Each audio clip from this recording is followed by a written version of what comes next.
എന്നാൽ passive voice ആക്കുന്നത് എങ്ങനെയാണെന്ന് നോക്കാം. അല്ലെങ്കിൽ ചോദിക്കുന്നത് transform the sentence without changing the meaning. Active വോയിസിൽ സബ്ജക്റ്റ് വെർബ് ഓബ്ജക്റ്റ് ഓർഡർ ആയിരിക്കും. പാസീവ് വോയിസിൽ ഓബ്ജക്റ്റിനാണ് നമ്മൾ എന്ത് ചെയ്യുന്നത്, സിഗ്നിഫിക്കൻസ് കൊടുക്കുന്നത്. അപ്പോൾ active voice people speak English all over the world എന്ന് പറയുന്ന ഒരു സെൻറ്റൻസ് ആണ് നിങ്ങൾക്ക് തന്നിരിക്കുന്നതെങ്കിൽ പീപ്പിൾ സബ്ജക്റ്റ് ആയിരിക്കും, വെർബ് സ്പീക്ക് ആയിരിക്കും. People speak what, English, object English ആയിരിക്കും. People speak English. സ്പീക്ക് എന്ന് പറയുന്ന verb speak, spoke, spoken present tense ആണ്. ഫസ്റ്റ് നമ്മൾ പാസീവ് വോയിസ് ആക്കുമ്പോൾ ഇംഗ്ലീഷ് എന്ന് പറയുന്ന ഓബ്ജക്റ്റിന് സിഗ്നിഫിക്കൻസ് കൊടുത്തുകൊണ്ട്, ഇമ്പോർട്ടൻസ് കൊടുത്തുകൊണ്ട്, പ്രാധാന്യം കൊടുത്തുകൊണ്ട് ഫസ്റ്റിൽ എഴുതുന്നു. ആ ഇംഗ്ലീഷ് ഫസ്റ്റിൽ പോകുന്നു. ഇനി വെർബ് എങ്ങനെ മാറും? സ്പീക്കാണ് വെർബ്.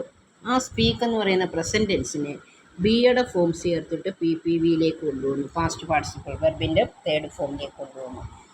ബിയുടെ ഫോംസ് ഈസാമാറും ആണ് പ്രസൻറ്റ് ടെൻസ്. അപ്പോൾ പ്രസൻറ്റ് ടെൻസ് ആണ് നിങ്ങൾക്ക് കിട്ടുന്നതെങ്കിൽ എന്ത് ചെയ്യുക, പാസ്റ്റ് പാർട്ടിസിപ്പിളിന് മുമ്പ് ഈസാമാർ ചേർക്കുക. സബ്ജക്റ്റിനനുസരിച്ചാണ് ഈസാമാർ.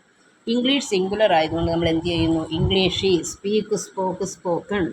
English is spoken by people എഴുതേണ്ട all over the world. Next, they are organizing an excursion to Mysore. They subject, are organising എന്നുള്ളത് പ്രസൻറ്റ് കണ്ടിന്യൂസ്. എങ്ങനെ മനസ്സിലാക്കും? ING ഫോമിന് മുമ്പ് ഈസ്, ആർ ഉണ്ടെങ്കിൽ അത് പ്രസൻറ്റ് കണ്ടിന്യൂസ് ആയിരിക്കും.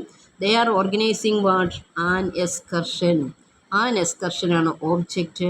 ഫസ്റ്റ് എന്ത് ചെയ്യുക, ഓബ്ജക്റ്റ് ആദ്യം എഴുതുക, ആൻ എക്സ്കർഷൻ. ഇനിയും സിമ്പിളാണ്.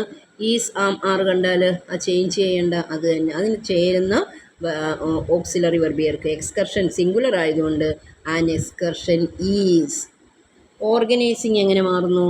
ഓർഗനൈസിങ് എന്നുള്ളത് ബീയിങ് ചേർത്തിട്ട് പാസ്റ്റ് പാർട്ടിസിപ്പിൾ ചേർക്കുന്നു. അതായത് ബീയിങ് ഓർഗനൈസ്ഡ് ആയിട്ട് മാറുന്നു. Being organised. അപ്പോൾ എങ്ങനെ എഴുതാം ആൻസർ? ക്വസ്റ്റ്യൻ ഒന്നുകൂടെ പറയാം. They are organising an excursion to Mysore. Is am are ING form of the verb ഇവിടെ എങ്ങനെ മാറുന്നു? Is am are being past participle. An excursion is being organised to Mysore by them. അല്ലെങ്കിൽ an excursion is being organised by them to Mysore. ING form കണ്ടാൽ being past participle. Is am are ഒരിക്കലും change ചെയ്യരുത്. Is ആമാർ സബ്ജക്റ്റിനനുസരിച്ച് ഈസാമാർ ചേർക്കുക, was were ആക്കരുത്. Next is someone has stolen my pocket. Someone subject, has stolen present perfect. എങ്ങനെ മനസ്സിലാക്കുന്നു? Steel, stall, stolen. Stolen